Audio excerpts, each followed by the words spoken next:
اچھا سر، یہ بھائی کہتے ہیں کہ ہم نے ایک ٹیسٹ کے طور پہ رفع دین سے پھر اس کا تعلق ہے لیکن دوسرے اسٹائل سے ہے کہ ایک ٹیسٹ کیا حنفی عوام میں، ایک سروے کیا ہم نے اور یہ پوچھا کہ تم رفع دین کیوں نہیں کرتے، تو عوام الناس بھی بلکہ علماء حضرات اور امام مساجد کا بھی یہی جواب ہوتا ہے کہ اس وقت منافق وہ بت رکھ آتے تھے اور اس لیے رفع دین ہوتا تھا تاکہ بت گر جائیں۔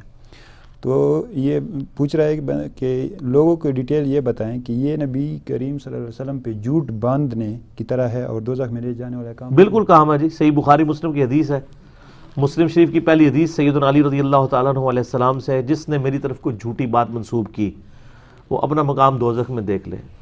تو یہ حنفی علماء کو یہ پتہ ہے کہ انہوں نے جھوٹی کہانی کرائی ہوئی ہے، ان کو پتہ ہے، اور لیکن خوف خدا نہیں ہے۔ یہ بتوں نے، پہلی بات ہے کہ منافق جو تھے وہ تو یہودی تھے، یہودی تو بت پرست ہے نہیں تھے، انہوں نے کیوں بت رکھ کے آنے تھے؟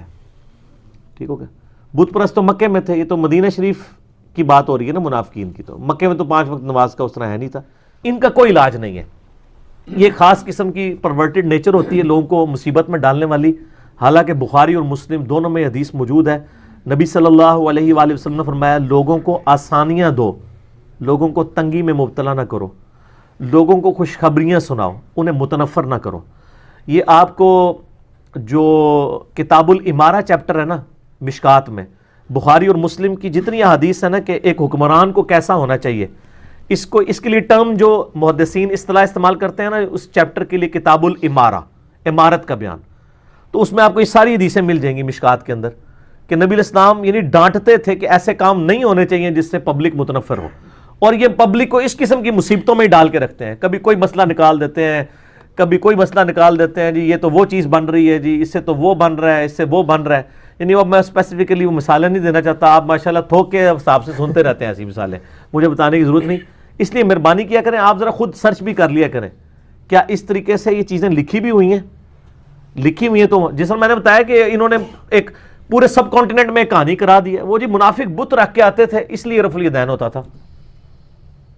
یعنی کسی نے اس کی انجینئرنگ نہیں کی ہے کہ یار منافق کیوں بت رکھ کے آئیں گے، منافق تو بت پرست ہی نہیں تھے، بت پرست تو تھے مکے میں،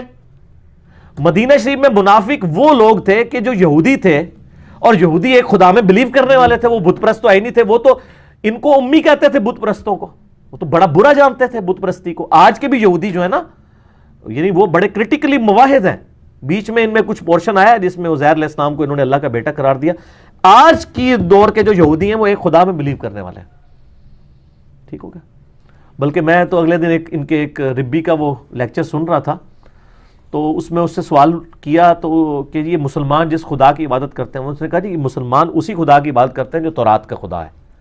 وہاں پہ بھی لوگوں نے کہانی کرائی تھی نا کہ انہوں نے کوئی اور خدا بنایا ہوا ہے۔ آپ کو پتہ ہے یہ یعنی جب صلیبی جنگیں شروع ہوئی ہیں تو عیسائیوں نے باقاعدہ کتابیں لکھوائی تھی کہ مسلمان تو ایک بلیک سٹون کو پوجتے ہیں جو مکے کے اندر ہے، خانہ کعبے کے بارے میں یہ یعنی انہوں نے کہا کہ ان کا بت ادھر ہے، اس طرح کی کہانیاں کرا دی۔ حالانکہ مسلمان تو یعنی میرا یوٹیوب پہ کلپ بھی ہے کہ کعبہ بھی بت ہے، وہ آپ دیکھ لیں، میں نے اس کے اوپر ڈیٹیل سے ڈسکشن کی ہے۔ تو اس قسم کی یعنی کہانیاں کروا دی جاتی ہیں پبلک کو،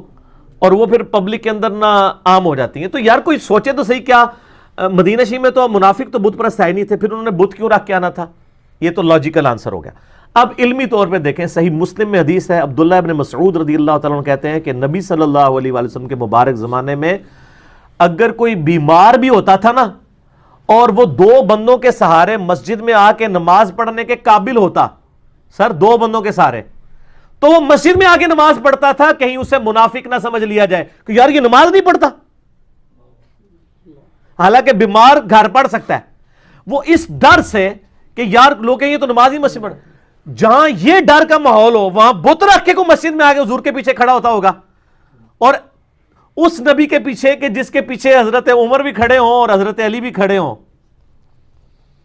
کسی کی جرت ہے بت رکھ کے کھڑا ہو جائے؟ وہاں تو بیمار بھی آ کے مسجد میں نماز پڑھتے تھے۔ پھر بخاری مسلم میں حدیث ہے کہ